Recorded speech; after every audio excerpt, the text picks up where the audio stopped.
बिस्मिल्लाहिर्रहमानिर्रहीम। आज हम क्लास फर्स्ट ईयर के फ़िज़िक्स के चैप्टर 4 का नेक्स्ट टॉपिक पढ़ेंगे, जो कि है एब्सोल्यूट पोटेंशियल एनर्जी से रिलेटेड। आज के लेक्चर में हम इसकी सारी डेरिवेशन और इसके सारे टॉपिक को इन डिटेल समझेंगे। सबसे पहले हमारे पास एब्सोल्यूट पोटेंशियल एनर्जी की डेफिनेशन है। एब्सोल्यूट ग्रेविटेशनल पोटेंशियल एनर्जी किसी भी ऑब्जेक्ट की क्या होगी, वो वर्क डन होगा ग्रेविटेशनल फोर्स की तरफ से, जो किसी भी ऑब्जेक्ट को एक ऐसे पॉइंट पर ले जाने के लिए यूज़ किया जाएगा जहाँ पर ग्रेविटी ज़ीरो हो जाए। अब जैसे ये अर्थ है और ये ब्लॉक इसके ऊपर पड़ा हुआ है मैस m का। अब इस ब्लॉक को इस पोजीशन से इस n पॉइंट तक ले जाएं, इतना दूर अर्थ से ले जाएं कि ग्रेविटी इक्वल टू ज़ीरो आ जाए। तो ये काम करने में, ये सारा करने में जो वर्क डन आएगा वो हमारे पास होता है एब्सोल्यूट ग्रेविटेशनल पोटेंशियल एनर्जी। अब हम इसके बाद कैलकुलेट करेंगे एब्सोल्यूट पोटेंशियल एनर्जी को। तो इसकी कैलकुलेशन में क्या है कि आप कंसीडर करेंगे कोई भी मैस है m। अब मैं इस तस्वीर को एक्सप्लेन करूँगी, आप इसको समझेंगे तो आपको डेरिवेशन इजी हो जाएगी। तो ये एक मैस है m जो इस ब्लॉक के ऊपर पड़ा हुआ है। अब ये पड़ा कहाँ पर है? पॉइंट 1 से लेकर, यहाँ पे पॉइंट 1 है, पॉइंट 1 से लेकर पॉइंट n के दरमियान में। इस पॉइंट के ऊपर, इस बॉक्स के ऊपर कोई ना कोई ग्रेविटेशनल फोर्स एक्ट कर रही है, क्योंकि ये अर्थ के ऊपर है। सिंपल सी बात है, ग्रेविटेशनल फील्ड इधर होगी। अब जब इस ब्लॉक को यहाँ से लेकर इस एन पॉइंट तक लेकर जा रहे होंगे, इस दरमियान के टाइम पर एक बात है कि इस दौरान हमारे पास जो ग्रेविटेशनल फोर्स होगी वो कांस्टेंट नहीं होगी। कांस्टेंट कब नहीं होगी? वो जब हम इस ब्लॉक को 1 से उठाकर n तक लेकर जा रहे होंगे। तो इधर 2 पे, 3, 4, 5 पे continue to n gravitational force constant नहीं रहेगी।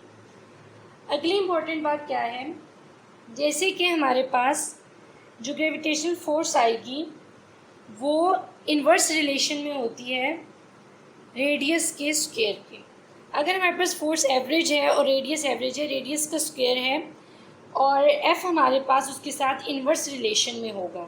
ये कौन सी फोर्स होगी कि वो रेडियस के साथ इन्वर्स रिलेशन में हो? Gravitational force. इससे क्या होगा कि जैसे जैसे हम इस मैस को अर्थ से दूर लेकर जाएंगे, हमारे पास ग्रेविटेशनल फोर्स का मैग्नीट्यूड डिक्रीज़ की तरफ जाएगा, क्योंकि हमारे पास रेडियस जो है या इधर जो डिस्टेंस है वो इंक्रीज़ हो रहा होगा इस मैस का अर्थ के साथ।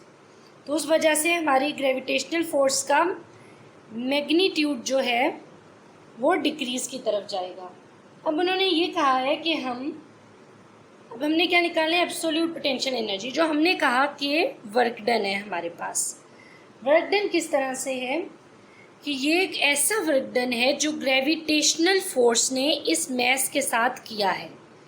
तो उस वर्क डन को हम निकालेंगे किस तरीके से कि हम 1 से लेकर n तक के सारे डिस्टेंस को स्मॉल पार्ट्स में डिवाइड कर देंगे कि 2, 3, 4 करके स्मॉल पार्ट्स में डिवाइड कर देंगे, और इन स्मॉल इक्वल पार्ट्स को हम नेम देंगे डेल्टा r का। ये हमारे पास स्मॉल स्टेप्स या लेंथ जो भी कह लें, ये हमारे पास स्मॉल स्टेप्स आ जाएंगे डेल्टा r की लेंथ के। तो इससे क्या अब इफेक्ट हो रहा है? जैसे मैंने आपसे कहा कि ग्रेविटेशनल फोर्स कांस्टेंट नहीं रहेगी जब 1 से n पर जाएंगे, लेकिन जब हम उसे डेल्टा r में डिवाइड कर दिया, हमने इस पाथ को स्मॉल स्टेप्स में डिवाइड कर दिया, तो अब हमारे पास जो फोर्स F होगी वो कांस्टेंट रहेगी। ये हमारे पास इस सारी तस्वीर की लॉजिक, इस 1 से n तक को स्मॉल पार्ट्स में डिवाइड करने की, और अर्थ से अगर ये दूर जाए तो हमारे पास कौन कौन से इफ़ेक्ट आ रहे हैं। इस रिलेशनशिप को हम इक्वल की फॉर्म में भी लिख लेते हैं, क्योंकि ये हमारे पास आगे यूज़ होगा। G(m)(m)s ऑफ अर्थ आ जाएगा और हमारे पास R आएगा जो कि डिस्टेंस होगा हमारे सारे पॉइंट्स का। अब इसके बाद हम अपनी डेरिवेशन को स्टार्ट करते हैं। मैस, इधर हमारे पास मैस ऑफ अर्थ है, ये जो स्मॉल m है ये मैस ऑफ द बॉडी है, इस अर्थ का मैस कैपिटल M में आएगा। R1 हमारे पास जो हम अपनी डेरिवेशन में यूज़ करेंगे R1, वो हमारा डिस्टेंस है सेंटर ऑफ अर्थ से लेकर इस मैस तक का, सेंटर ऑफ अर्थ से लेकर 1 तक का, ये R1 है हमारे पास, R1। और हमारे पास R2 जो है वो अर्थ के सेंटर से लेकर टू द पॉइंट 2, हमारे पास R2 है। इसी तरह कंटिन्यूड रहेगा और n से हमारे पास ये Rn डिस्टेंस आएगा। अब इसके बाद हम स्टार्ट करते हैं कैलकुलेशन ऑफ R। हम R को फाइंड आउट करेंगे। पहले मैं इधर रफली आपको समझा देती हूँ ताकि सारी डेरिवेशन समझ आती रहे कि हम कौन सी चीज़ क्यों फाइंड आउट कर रहे हैं। सबसे पहले हमने R फाइंड आउट करना है, उसके बाद हमने अपने स्टेप्स में 1 से 2, 2 से 3 ऐसे सारे स्टेप्स में हमने वर्क डन निकालना है। उसके बाद हम इस R को और वर्क डन को यूज़ करते हुए टोटल वर्क डन लेंगे पॉइंट 1 से n तक का। वो हमारे पास जो फाइंड आउट हो जाएगा तो हम इस बात को डिस्कस करेंगे कि n हमारे पास इन्फिनिटी पे था, कि हमने कहा कि जब चीज़ ये मैस m पर पहुंच जाए तो हमारे पास ग्रेविटेशनल फोर्स एक्ट करना बंद कर देगी। तो इस तरह हम इस इन्फिनिटी पॉइंट n को डिस्कस करेंगे इधर। आफ्टर दैट हम निकालेंगे फाइनल चीज़ अपनी एब्सोल्यूट पोटेंशियल एनर्जी। ये वो तरतीब है सारी जो आपकी बुक में फॉलो की गई है। तो R से अब हम स्टार्ट करते हैं, जो कि हमारी फर्स्ट चीज़ है। सबसे पहले हम इधर निकालेंगे, ये आपके पास हेडिंग होगी work done during first step. अब हम अपना फर्स्ट स्टेप लेने लगे हैं इस मैस को यहाँ से ले जाने का। फर्स्ट स्टेप है हमारा 1 to 2। इस 1 पे ये पड़ा है और हमने लेकर इस 2 पे जाना है, 1 to 2। मैं इसको हाईलाइट कर देती हूँ ताकि आपको क्लियर रहे। 1 से 2 पे लेकर जा रहे हैं, ये हमारा फर्स्ट स्टेप है। तो हमारे पास अर्थ के सेंटर से इस पॉइंट तक जहाँ हमने लेकर जाना है, क्या डिस्टेंस बनेगा, क्या R एवरेज हमारे पास इक्वल होगी R1 ये डिस्टेंस प्लस R2 2 तक का डिस्टेंस डिवाइडेड बाय 2। ये डिस्टेंस हमने लिए हैं सेंटर ऑफ अर्थ से। और अब इस बॉडी को जब डिस्प्लेस करेंगे 1 to 2 तो हमारे पास डिस्प्लेसमेंट आएगा फ्रॉम पॉइंट 1 to 2 का delta R is equal to R2 minus R1। अब इस इक्वेशन को समझें, अगर किसी को नहीं समझ आ रही तो। उन्होंने कहा कि डिस्प्लेसमेंट 1 से 2 तक, सेंटर ऑफ अर्थ से 2 की बात नहीं हो रही, 1 से 2, ये R2 है ये R1 है। R2 में से R1 निकाल देंगे तो हमारे पास ये दरमियान का बाकी का डिस्टेंस आ जाएगा डेल्टा R। इसको हम रीअरेंज करेंगे। यहाँ से अब हमारी बेसिक डेरिवेशन स्टार्ट हो रही है इन दो इक्वेशंस को लेकर। R2 को एक साइड पे लिया तो हमारे पास क्या आ जाएगा, डेल्टा R प्लस R1। तो हम नाम देंगे इसको इक्वेशन 3 का। ये हमारे पास इक्वेशन 2 होगी और ये जो स्टार्ट में थी पहली चीज़ हमारी इक्वेशन 1 हो गई।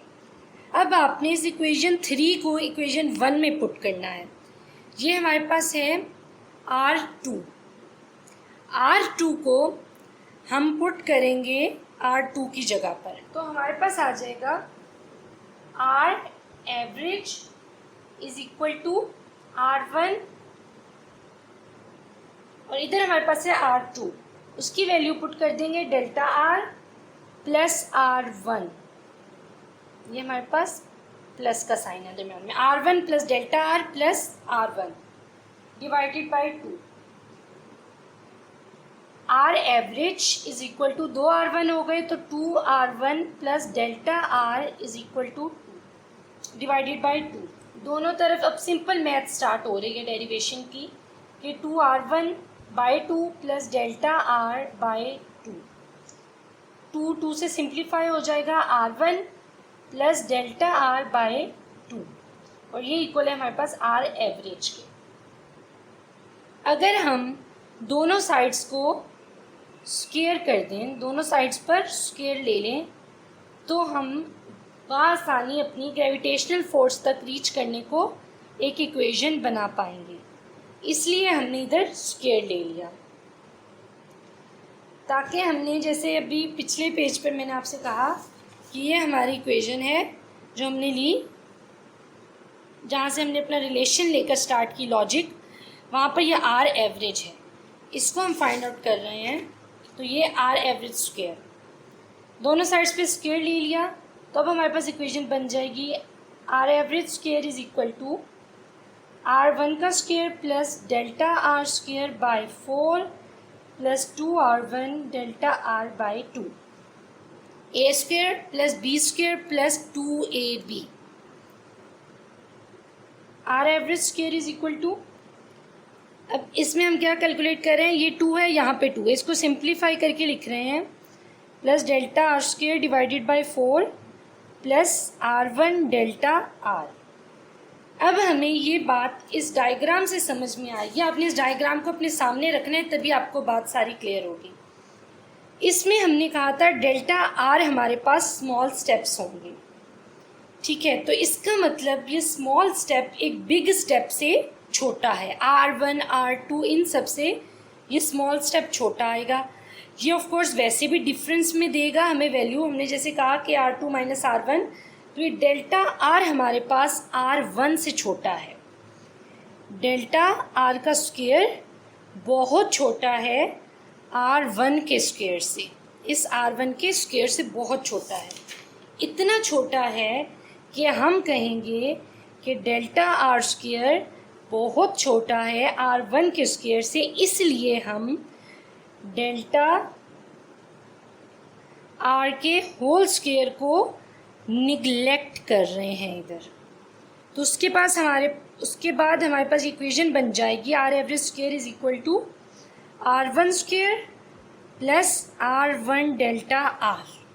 इस डेल्टा आर स्क्वायर को हमने निगलेक्ट किया है, इस बात का ख्याल रखें कि इसके स्क्वायर को निगलेक्ट कर रहे हैं, डिफरेंस को स्क्वायर है वो बहुत छोटा आएगा, इस डेल्टा आर को हमने नहीं किया, ये ऐसे ये स्क्वायर वाली वैल्यू हुई है। इसके बाद हमने क्या पढ़ा था इन द स्टार्ट कि डेल्टा आर हमारे पास इक्वल है R2 माइनस R1 के, जहाँ से हमारी इक्वेशन स्टार्ट हुई थी, सेकेंड इक्वेशन थी ये हमारी, प्लस R1 डेल्टा आर की वैल्यू आ जाएगी R2 minus R1, R square average is equal to R1 का स्क्वायर प्लस ये R1 जो है ये अंदर मल्टीप्लाई हो जाएगा, R1 R2 प्लस माइनस और R1 square, R square average is equal to, ये वैल्यू प्लस के साथ है, ये माइनस के साथ है, ये एक दूसरे के साथ कट जाएगी, हमारे पास बच गया R1 R2। अब ये एक हमारी बहुत इम्पोर्टेंट इक्वेशन है जिसे हम यूज़ करेंगे, जो कि है इक्वेशन 5 का नाम जिसे हमने दिया। अब हमने इक्वेशन क्या स्टार्ट में पढ़ी थी ग्रेविटेशनल फोर्स की, वो थी कि एफ एवरेज इक्वल है जी mass of the body and then mass of earth divided by r square average। अब हमारे पास इस r square average की ये वैल्यू आ गई है R1 R2। अगर आपको इस पॉइंट पर कोई कन्फ्यूजन हो रही है कि r एवरेज था क्या जो हम फाइंड कर रहे हैं, तो मैं दोबारा रिपीट कर दूं, ये r एवरेज, ये r, ये वो डिस्टेंस है अर्थ से किसी भी चीज़ का जो अर्थ से डिस्टेंस है, अगर हमने जैसे मैस लिया है उसका जो भी अर्थ से डिस्टेंस होगा उसका स्क्वायर, तो हमने कहा जो उस डिस्टेंस का स्क्वायर होता है वो इन्वर्सली प्रोपोर्शनल होता है ग्रेविटेशनल फोर्स के। इसको इक्वल में कन्वर्ट करके ये बाकी वैल्यूज़ हमारे पास आ रही हैं, जो ग्रेविटी, मैस ऑफ अर्थ, सारा कुछ आया। अब ये वो बॉडी है जो अर्थ से दूर लेकर गए, डिस्टेंस पे लेकर गए, उस डिस्टेंस को स्क्वायर इसके इन्वर्सली प्रोपोर्शनल रिलेशन में होगा मैस ऑफ अर्थ और जी ग्रेविटेशनल फील्ड आ गई। अब आपने यहाँ तक आर स्क्वायर फाइंड कर लिया और ये आपकी इक्वेशन है जिसमें आप इस आर स्क्वायर को अब पुट करोगे।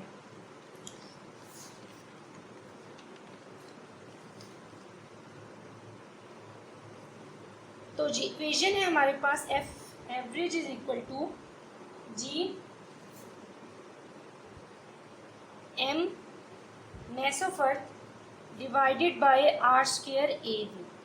आर स्क्वायर की वैल्यू पुट कर देंगे GMME divided by R1 R2 और इस इक्वेशन को हमने नाम दिया 7। अब हमारे पास फोर्स आ गई है, ग्रेविटेशनल फोर्स आ गई, हमने डिस्टेंस देख लिया, सब कुछ ले लिया।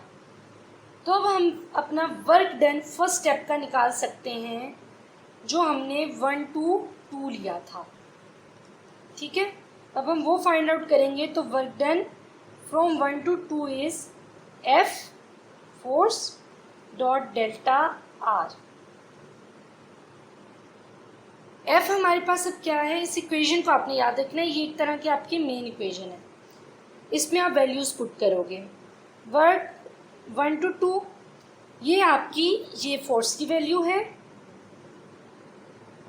या इसको वैल्यू ये इसको हम सेकंड स्टेप में पुट करते हैं। अभी एज इट इज़ F लिख देते हैं। इस डेल्टा आर को पहले ओपन करते हैं। ये हमारे पास एंगल के साथ है, डायरेक्शन के साथ है, तो cos 180 डिग्री। अब ये हमारे पास, हमने इसको cos 180 क्यों लिया है, इस बात को समझें। हमारे पास कोई भी चीज़ थी, कोई मैस था, कोई बॉडी थी, वो अर्थ के ऊपर थी। ठीक है, अर्थ के ऊपर थी। अर्थ से हम उसका डिस्टेंस दूर लेकर जा रहे हैं उसको। इस डिस्टेंस को हमने कहा था स्मॉल स्टेप्स में लेकर जा रहे हैं, तो डेल्टा आर। वो चीज़ अर्थ से, वो मैस दूर जा रहा है और अर्थ की जो ग्रेविटेशनल फोर्स है वो इस मैस को अपनी तरफ खींच रही है। ये क्या है हमारे पास, फोर्स, जो कि वर्क डन की फॉर्म में हो रही है। कोई फोर्स लग रही है, उसको खींच रही है, तो कोई ना कोई मतलब वर्क डन है इधर। अब हमारे पास ये डायरेक्शन है और इधर फोर्स की ये डायरेक्शन है। डिस्टेंस और फोर्स एक दूसरे से ऑपोजिट डायरेक्शन में जा रहे हैं, तो एंगल हमारे पास बना 180 degree. Theta is equal to 180 degree. तो इधर हमारे पास आ गया cos 180 डेल्टा आर और फोर्स के दरमियान जो एंगल है। तो अब हमारे पास F डेल्टा आर और cos 180 इक्वल होगा -1 के। इसको हम लिख लेंगे -F डेल्टा आर। अब यहाँ तक हमारी R की वैल्यू पुट हो गई, उसके एंगल का मसला हल हो गया। तो अब हमने अपनी F की वैल्यू पुट करनी है। जैसे कि मैंने आपसे पहले कहा कि ये F आपकी ये वाली वैल्यू है, इक्वेशन 7। तो work done from step 1 to step 2, जब कोई डिस्टेंस कवर हो रहा है तो फोर्स हमारे पास आ गई, जो एज इट इज़ उसकी वैल्यू थी MME divided by R1 R2, और साथ हमारे पास डेल्टा R की वैल्यू R2 माइनस R1। सारी वैल्यूज़ आ गई, माइनस इधर से हमारे पास ये -1 cos 180 का आया। Work done from 1 to 2 is equal to, ये 1 - 2 नहीं है, 1 to 2 है, उसकी डायरेक्शन 1 से 2 तक जाने की। उसका फर्स्ट स्टेप है मैथ का, जो बॉडी है हमारे पास। तो अब हम अपनी इन वैल्यूज़ को अलग कर सकते हैं कि हम G, M और मैस ऑफ अर्थ इन चीज़ों को अलग कर दें माइनस के साथ, और हम इन दो चीज़ों को अलग कर दें। तो हमारे पास आ जाएगा R2 divided by R1 R2 minus R1 divided by R1 R2। ये स्टेप, ये पॉइंट बहुत ज़्यादा इम्पोर्टेंट है कि आपके पास R2 माइनस R1 R की वैल्यू आ रही थी, डेल्टा R जो हमने लिया था। अब यहाँ पर सिंप्लीफिकेशन होकर इसकी शक्ल बिल्कुल चेंज हो जाएगी इस फॉर्म में कि आपके पास R1 पहले आ जाएगा, जो कि माइनस हो रहा होगा आपके पास 1/R2, या R1 इस R1 से कट जाएगा। अब इसके बेस पर, इस इक्वेशन की बेस पर आप अपने सारे स्टेप्स कैलकुलेट करोगे। ये था स्टेप 1 to 2, 1 से 2 तक स्टेप की ये इक्वेशन आपने कैलकुलेट करनी है। इसके बाद ये सारी मैथ्स करने की आपको दोबारा ज़रूरत नहीं है। अब हमने अगर लेना हो स्टेप 2 से 3, ठीक है, तो हम सिंपली इसके अंदर वैल्यूज़ पुट कर देंगे। 1 से 2 जा रहा था, अब हम 2 से 3 जा रहे हैं, तो -GM mess of earth R1 की जगह 1/R2, R2 से हम जा रहे हैं R3 की तरफ, तो 1/R3। इसी तरह आप अपने सारे स्टेप्स कैलकुलेट करोगे अब इस इक्वेशन की बेस पर जो आपने फाइंड आउट की 1 से 2 तक की। अब हमने 2 से 3 ले लिया, अब इसी बेसिस पे हम लेंगे दोबारा से n-1 से n तक का डिस्टेंस, इन्फिनिटी तक, जहाँ तक हम पहुँच रहे थे, n-1 से n तक। ये n-1 वाली लाइन थी हमारी, और ये हमारे पास इधर n इन्फिनिटी वाला मेन पॉइंट है। अब इन दो पॉइंट्स के दरमियान में जब आएगी वैल्यूज़, तो सिंपली उसी तरह जैसे 1 से 2 है, 2 से 3 है, उसी तरह n-1 से n तक लेंगे। अभी इधर आपने इस तरह की कोई बात नहीं सोचनी कि n जो था हमारे पास इन्फिनिटी था, उस पर कैसे वैल्यूज़ हैं, वो सब कुछ हम बाद में कैलकुलेट करेंगे। अपनी मेन इक्वेशन को लेने के बाद वैल्यूज़ चेंज कर लेंगे। ये हम अपनी मेन इक्वेशन फाइंड आउट करेंगे 1/r, जिस तरह हमने पहले किया, n-1 और माइनस हो रहा है ये 1/rn से। ये हमारे पास इक्वेशन आ गई 1 से 2, 2 से 3, n-1 से n, सेम उसी तरह। अब इस पॉइंट पे हमने कहा कि फ्रॉम पॉइंट 1 जो हमने स्मॉल स्टेप्स लिए थे वो हमने इसीलिए लिए थे ताकि हम इस तरह स्टेप वाइज वैल्यूज़ ले सकें। अब हमने डायरेक्ट 1 to n वैल्यू कैसे हम लेंगे, स्मॉल स्टेप्स को यूज़ करते हुए सारा वर्क जो स्टेप बाय स्टेप आ रहा था, work total is equal to आपका वर्क 1 से 2 तक प्लस इसमें हो जाएगा वर्क 2 से 3 प्लस कंटिन्यूड वर्क n-1 से n तक। ठीक है, ये आपकी वैल्यू आ गई। अब इस वर्क टोटल में हम इनकी स्टेप बाय स्टेप जो वैल्यूज़ आई हैं वो पुट करेंगे, तो वर्क टोटल हमारे पास हो जाएगा, जो मेन वैल्यू है ये -GM और m। अभी इसको हम सबके साथ लिखते हैं ताकि कोई भी कंफ्यूजन ना आए आपको। ये मैस ऑफ अर्थ है, ये मैस ऑफ बॉडी। पहली चीज़ है हमारे पास R1 और R2 वाली, R2 माइनस, इसी तरह हमने बाकी वैल्यू सारी लिख लेनी है। R2 से R3 तक की value continued -G mess of earth small m, और ये वाली value 1/r n-1 minus 1/r n। आ गया वर्क टोटल हमारे पास। अब इस सारे को हमने सिंप्लीफाई करना है, सिंपल मैथ्स जैसे होती है। इस वैल्यू को ये सब में आ रही है हमारे पास, इसको बाहर कॉमन ले लेंगे, सारी वैल्यू में से बाहर निकाल लिया, कॉमन आ गया हमारे पास। तो अब अंदर हमारे पास इसको हम ब्रैकेट्स में लिखने की बजाय सिंप्लीफाई करके लिखते जाएं, प्लस माइनस की कैलकुलेशंस करते हुए, तो 1/r1 minus 1/r2 plus 1/r2 minus 1/r3 plus continued plus 1/r n-1 minus 1/r n। अब इस सब को किस तरह से हम करेंगे कि हमारे पास R1 और Rn की एक ही वैल्यू होगी जो फर्स्ट और लास्ट वाली चीज़ है। बाकी इसमें R2 था तो इससे अगले में भी माइनस होके R2 आ रहा होगा, इसमें R3 था तो इससे अगले में R3 आ रहा होगा, R4 होगा तो इससे अगले में आ रहा होगा, और Rn-1 इससे पहले वाले में आ रहा होगा माइनस के बाद ब्रैकेट में। तो इस तरह हमारे पास बस बच जाएगा 1/r1 और एक लास्ट वैल्यू 1/rn। अब इस पॉइंट पर ये हमारी एक इक्वेशन आ गई जो कि है वर्क फ्रॉम 1 to n, या टोटल वर्क जो हमारा आया। ये हमने अपने टोटल वर्क को सिंप्लीफाई करके डिस्टेंस 1 to n का वर्क डन निकाल दिया। अब इस पॉइंट पे जो मैंने आपसे कहा था कि n इन्फिनिटी है, तो n आपके पास इन्फिनिटी इतना हाई पॉइंट है कि वहाँ पे ग्रेविटेशनल फोर्स ज़ीरो हो जाती है। तो जब ग्रेविटेशनल फोर्स ज़ीरो हो रही होती है तो हमारे पास r जो है डिस्टेंस, डिस्प्लेसमेंट, वो इतना हाई है कि वो भी ऑफ कोर्स इन्फिनिटी ही है। जब डिस्टेंस n इन्फिनिटी है तो फिर हमारे पास 1/r इन्फिनिटी इक्वल होता है 0 के।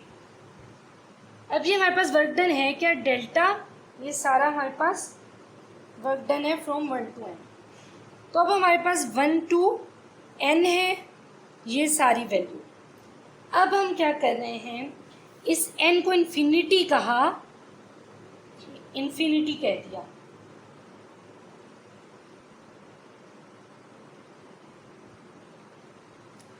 ये इन्फिनिटी का सिंबल हमने इन्फिनिटी कह दिया, तो 1 से n ये चेंज हो जाएगा इन्फिनिटी में। ठीक है, तो जब ये इन्फिनिटी हो गया n, तो आपके पास ये आपकी मेन इक्वेशन में सब कुछ इन्फिनिटी पे अब कन्वर्ट हो जाएगा। 1/r1 minus 1/r infinity. अब r इन्फिनिटी तो हमने कहा कि 1/r इन्फिनिटी इक्वल है 0 के, तो minus G M E M 1/r1 minus 1/0 हमारे पास कैलकुलेट होकर सारा वर्क डन इस फॉर्म में आ जाएगा।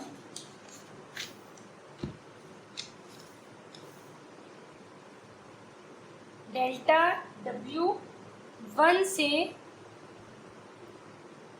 से इन्फिनिटी तक, यही हम चाह रहे थे अपनी मेन चीज़ में। आप डायग्राम को देखें तो हम 1 से इस n इन्फिनिटी तक ही जाना चाह रहे थे।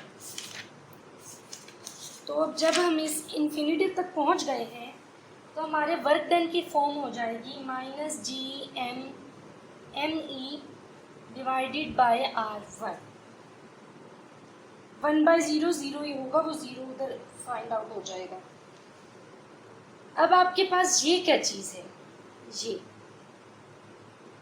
हमने स्टार्ट ऑफ द लेक्चर कही एक बात कि एब्सोल्यूट पोटेंशियल एनर्जी, मैं आपको डायग्राम से बताती हूँ कि एब्सोल्यूट पोटेंशियल एनर्जी हमारे पास वो वर्क डन होगा जो कि ग्रेविटेशनल फोर्स